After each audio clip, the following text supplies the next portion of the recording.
Oui, et voilà que la Russie se dit prête à conclure un accord pour mettre fin à la guerre en Ukraine. C'est même son chef de la diplomatie qui l'affirme dans un entretien à la chaîne américaine CBS. Comme le président américain, dit Sergueï Lavrov, je pense que nous allons dans la bonne direction, même si, selon lui, des détails restent à régler. Des détails, justement, il n'en a pas donné beaucoup.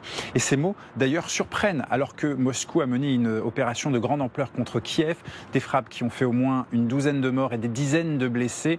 Une attaque très vivement condamnée, d'ailleurs, par Donald Trump lui-même, qui parle d'un très mauvais timing, alors qu'il était, dit-il, en train de continuer à mettre la pression sur la Russie. Comment ? On ne le sait pas.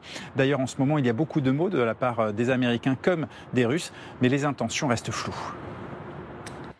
Merci Axel Monnier. Alors, reposons les mots de Sergueï Lavrov, ceux qui vont nous occuper pour des heures. Regardez, nous sommes prêts à conclure un accord, mais certains éléments spécifiques doivent encore être peaufinés. Quel accord selon vous ? Quels détails à peaufiner selon vous également ? La question qui reste en suspens depuis en fait l'indépendance de l'Ukraine en 91, c'est les garanties de sécurité. Donc en fait là, depuis le début de cette semaine où la Russie s'est dite prête à des négociations bilatérales avec l'Ukraine, ce qui était quand même nouveau puisque au départ Vladimir Poutine ne voulait pas du tout discuter avec l'Ukraine. On a quand même eu pour l'instant aucun détail sur cette partie cruciale. Donc c'est vraiment ce qu'il faudrait qu'on apprenne actuellement. Alors on a compris par la voix de la presse, parce qu'il n'y a rien d'officiel pour le moment, qu'il était surtout question d'une Crimée russe, de non pour l'OTAN, de geler potentiellement la ligne de front. C'est la question sensible qu'on va se marteler, je pense, encore un petit moment. L'Ukraine doit-elle accepter certains des termes de l'accord que la Russie se dit prête à accepter ? Volodymyr Zelensky a déjà répondu à cette question, et sa réponse est non. Oui, mais vous ? Mais moi, je pense que l'Ukraine va avoir du mal à continuer cette guerre si les États-Unis coupent non seulement l'aide militaire, mais aussi l'appui en renseignement, et s'il y a une pression très forte de Trump sur Vladimir Poutine. Ce qui est intéressant dans les propos de Lavrov, le ministre des Affaires étrangères russe, c'est qu'il dit, comme le président américain le propose, cette paix. Ça veut dire quoi ? Ça veut dire la paix dont les conditions ont fuité depuis quelques jours. Donc la Crimée reste russe, sera reconnue officiellement comme telle par les États-Unis. Ça veut dire que les territoires qui ont été conquis militairement dans le Donbass par la Russie restent russes. Ça veut dire que l'Ukraine ne rentrera pas dans l'OTAN. Et est-ce qu'il y aura autre chose ? Je pense que le point en suspens, effectivement, c'est de savoir qui sont les garants de cet accord de paix. Est-ce qu'il y a une force internationale qui se déploie ? Et si oui, est-ce qu'elle est ou non européenne ? Laurent Alexandre. Alors, moi, je pense qu'il y a un malentendu sur cette affaire, et c'est d'ailleurs pour ça que la Russie veut faire un accord. C'est contrairement à ce qu'on dit, l'Ukraine peut tenir pendant assez longtemps dans ce conflit. Le conflit est gelé. L'Ukraine, cette année, va produire 4 millions de drones. La capacité industrielle militaire de l'Ukraine a beaucoup augmenté. Elle a tout un tissu de start-up très agile qui l'alimente. Et l'année dernière, elle a produit 1 million de drones. Cette année, 4 millions. En réalité, elle est capable de maintenir les frontières actuelles pendant un certain temps. Donc, elle n'est pas pressée de tout lâcher à la Russie. Or, Trump a tout lâché dans la négociation au départ et a mis l'Ukraine dans une situation très difficile. Donc je pense qu'il faut analyser la réticence du président ukrainien à tout lâcher sous la pression de Trump par le fait que militairement, en réalité, sa situation défensive n'est pas si mauvaise que ça. Le problème des garanties de sécurité, il va être très complexe parce qu'il est clair que Trump ne veut pas donner de garantie de sécurité parce que il veut faire plaisir à Poutine qui souhaite que l'Ukraine puisse être dans le futur dépecée à nouveau car il est clair que Poutine n'a pas du tout l'intention de geler les frontières sur la base actuelle. Marion Buchet, sur le fait qu'il y ait finalement pour l'Ukraine la capacité à tenir. Vous êtes d'accord ou pas avec ce que dit Laurent Alexandre ? Je serais un tout petit peu plus nuancée parce que on le voit déjà sur les sondages Gallup qui ont été réalisés depuis le début du conflit que le soutien de la population ukrainienne au combat et maintenant à la continuité des combats est maintenant passé en dessous des 50%. Bon, ça vaut ce que ça vaut parce que ça reste un sondage dans un pays en guerre, mais je pense qu'il commence à être quand même fatigué. Alors c'est vrai que les Russes aussi. Les Russes alors j'allais y venir après, mais c'est vrai que il y a quand même l'Union européenne a quand même soutenu ce conflit. On parle de l'aide américaine. Alors c'est vrai qu'en renseignement elle est assez importante, mais sur les milliards d'aides qui ont été accordées, l'Europe n'a quand même pas été ridicule et a accordé 132 milliards d'aides quand les États-Unis en a accordé 114 milliards. Donc on a aussi vraiment contribué à les aider. Maintenant, il y a une certaine fatigue. Ils ont des problèmes énergétiques, de fourniture d'énergie. Mais comme vous dites, la situation en Russie n'est pas forcément plus belle, puisque on a quand même de nombreux éléments qui nous permettent de dire que, notamment pour Vladimir Poutine en interne, ça commence aussi à être compliqué pour différentes raisons. Philippe. Alors, d'abord, il faut comprendre une chose, c'est que si on regarde réellement, froidement ce qui se passe entre Trump et Poutine, Poutine a ce qu'il veut. Il a tout ce qu'il veut. Il a menti avec la Crimée, puisqu'il l'a envahi, il avait dit qu'il ne l'envahirait pas.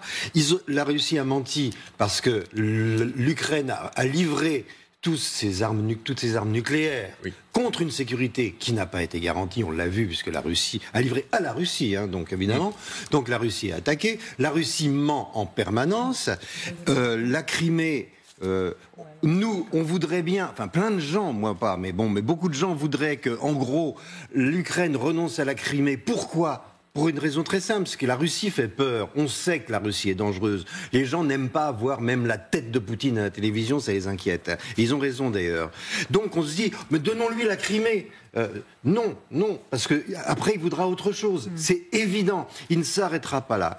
Donc actuellement, ce fameux entre guillemets accord de paix, il signifie donnons ce qu'il veut à Poutine. Aucun accord sur la sécurité de l'Ukraine n'est prévu pour l'instant. Il n'en acceptera aucun. Poutine n'en acceptera aucun. Et ensuite, je pense que l'étape d'après, c'est qu'il testera notre capacité à mettre en route l'article 5, etc., en faisant une bricole dangereuse du côté des Pays-Baltes ou quelque chose comme ça. Mais il nous testera, c'est certain. Regardez comme potentiellement, en ce moment même, les lignes sont en train de bouger en Ukraine. Regardez ce que dit le maire de Kiev, Klitschko. L'Ukraine pourrait devoir céder des terres en échange de la paix. C'est un article de la BBC qui nous est remonté là. Donc, encore une fois, j'insiste, le maire de Kiev, Klitschko, dit l'Ukraine pourrait devoir céder des terres en échange de la paix. Et quelque chose qui est en train de se passer. Oui, parce que je pense qu'il y a la prise de conscience que le rapport de force fondamental, il est en défaveur de l'Ukraine. Parce que, alors c'est vrai que le front tient. Donc ça fait 1 an et demi maintenant qu'il a quasiment plus bougé. Donc ça peut continuer longtemps comme ça, mais c'est une situation qui est épuisante pour l'Ukraine. Et puis vous avez d'un côté un pays qui a 35 millions d'habitants, de l'autre côté un pays qui en a 140. Vous avez la Russie est un pays qui a l'habitude d'être en économie de guerre. C'est un pays dont les habitants ont l'habitude de souffrir. Je ne veux pas faire de sociologie de supermarché, mais on sait que dans le passé, ils ont supporté des choses très dures. Et en plus, c'est un pays qui ne respecte aucune règle, qui est sans foi ni loi. Donc tout ça, ça fait quand même, sur le long terme, beaucoup d'avantages. Et je pense que les Ukrainiens se disent, mais finalement, si nous continuons, qu'est-ce que nous pouvons espérer de plus? Jusqu'à présent, ils n'ont jamais réussi à percer le front russe. Même leur incursion incroyablement audacieuse dans la région de Koursk en Russie n'a servi à rien. Alors, une des raisons pour lesquelles l'Ukraine est affaiblie aujourd'hui, et ça je suis d'accord hélas avec Guillaume, c'est que l'idée qu'il défend, parce que faut jamais perdre de vue quand même les idées qui mènent le monde, l'idée qu'ils défendent, l'idée d'être une démocratie européenne, est une idée actuellement pas du tout à la mode. Les grandes puissances mondiales, la Russie, les États-Unis, méprisent totalement les démocraties libérales, n'ont aucune sympathie. Pour eux, c'est un nid d'emmerdement, c'est compliqué, c'est administratif, c'est plein d'impôts, c'est plein de trucs, c'est des libertés qui servent à rien. Donc, si vous voulez, les Lumières, pour parler vite, voilà, ces pays qui se réclament des Lumières sont des pays... pour eux, c'est les hommes des cavernes, pour Trump et pour Poutine. Voilà la raison pour laquelle l'Ukraine est en danger et pourquoi nous devons continuer non seulement à la défendre, mais à faire en sorte que l'Ukraine ne perde pas. Mais encore une fois, je voudrais qu'on revienne sur ces mots quand même de Vitaly Klitschko, parce que c'est pas rien du tout, ça va résonner très fort.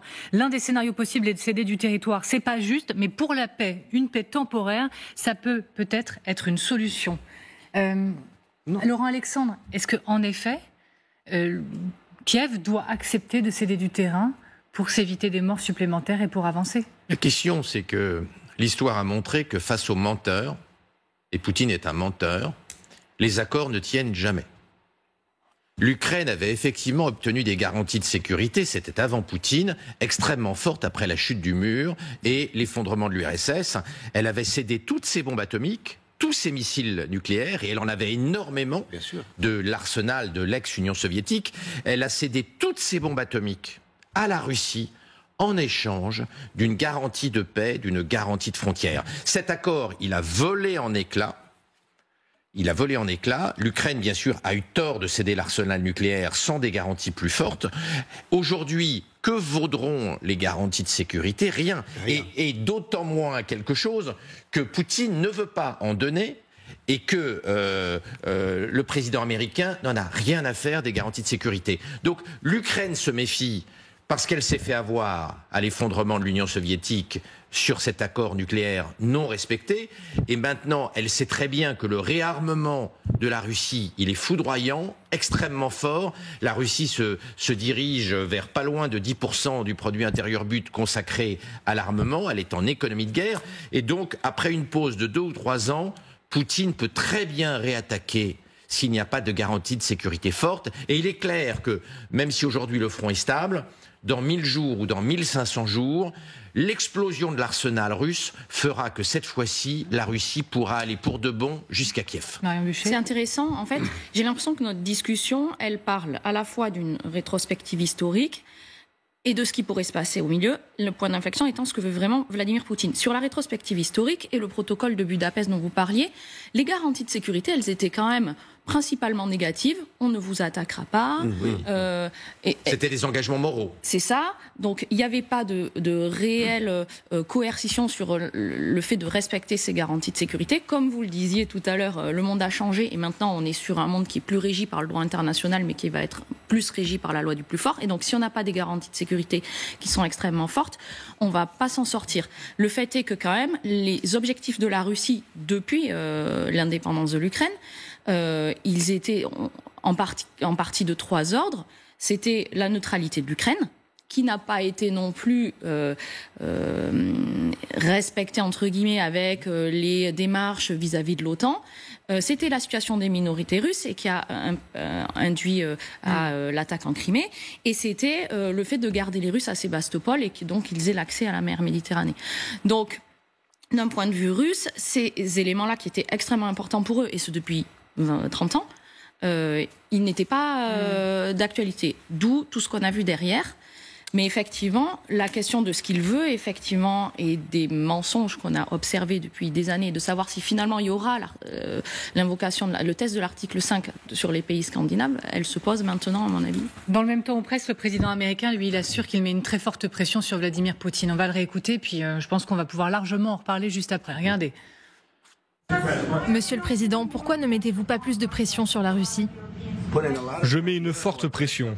Vous ne savez pas à quelle pression je soumets la Russie. Nous mettons une forte pression.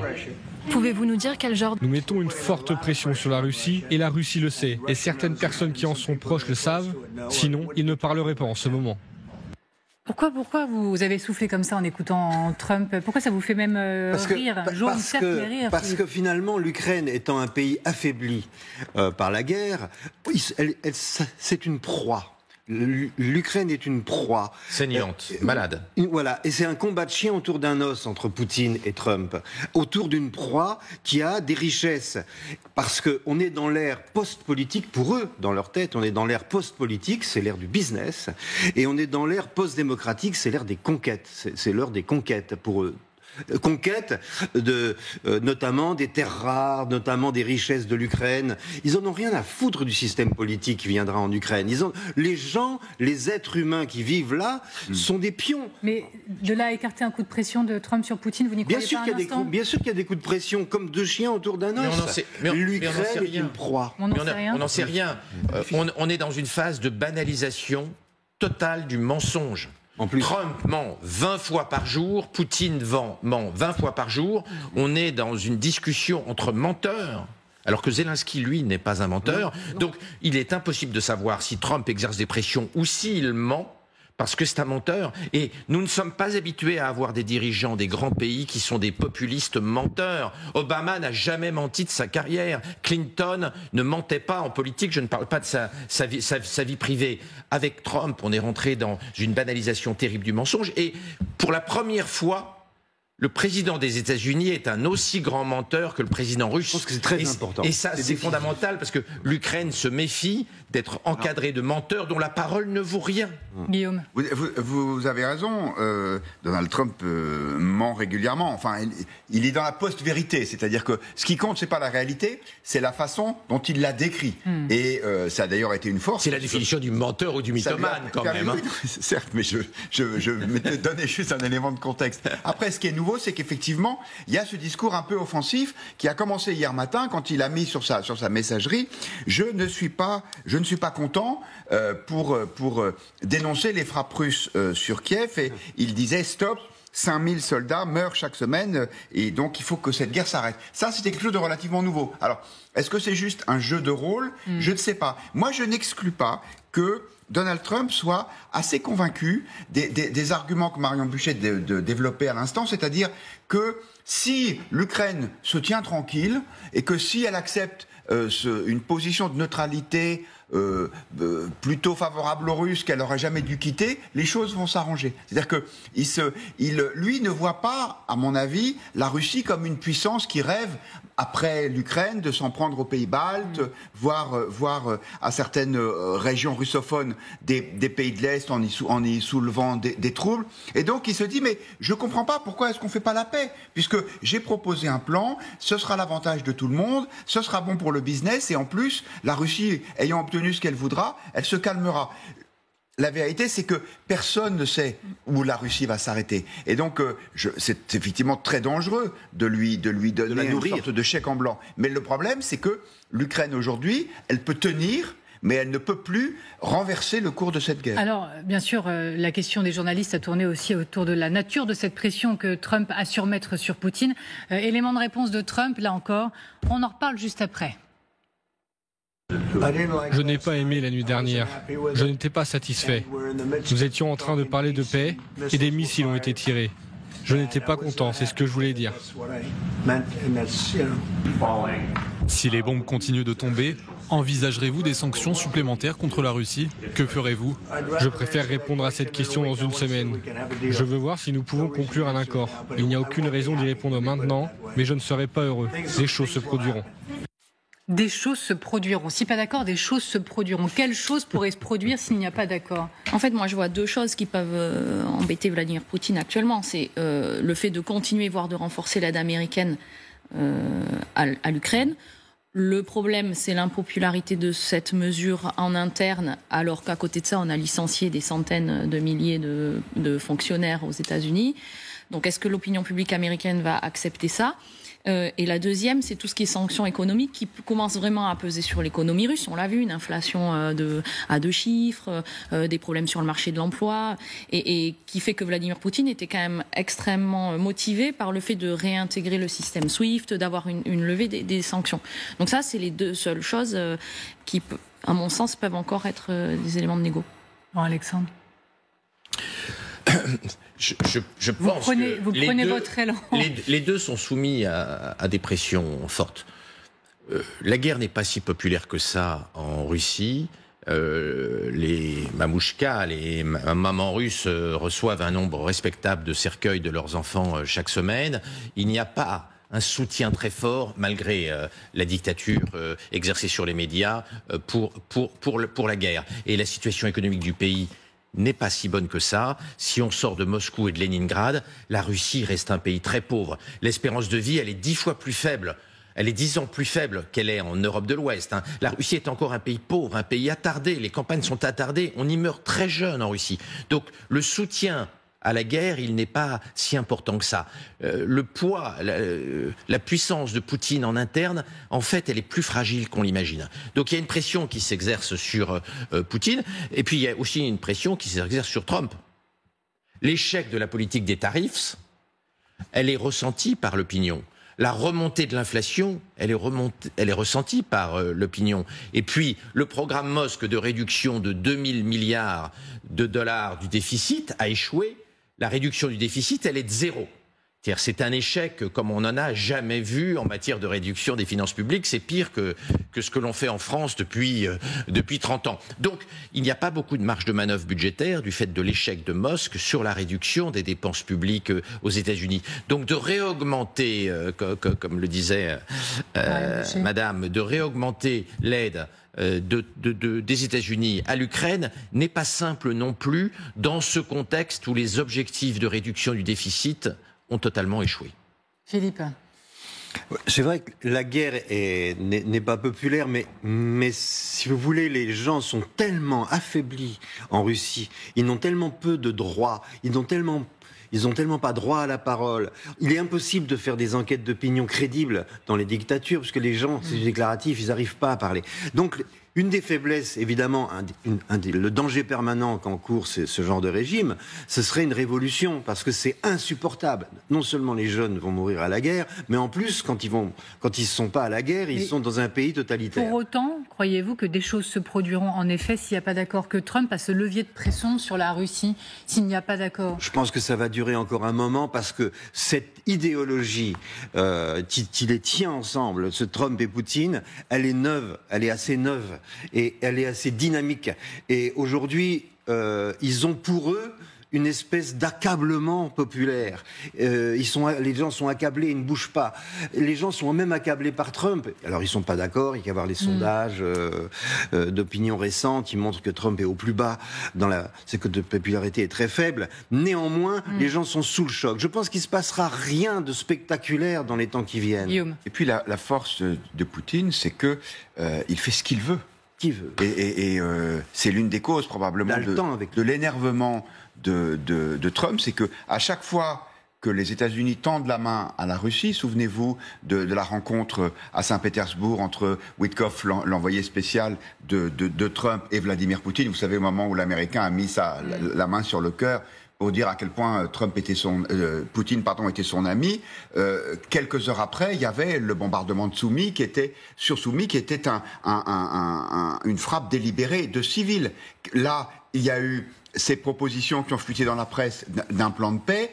La réponse, ce sont des missiles et des drones qui sont envoyés sur Kiev. Encore cette nuit, vous avez vu que les Ukrainiens disent qu'ils ont intercepté une centaine de drones, essentiellement Shahed, qui étaient lancés. Et donc, Poutine dit, mais la paix, ce sera quand je veux et si je veux.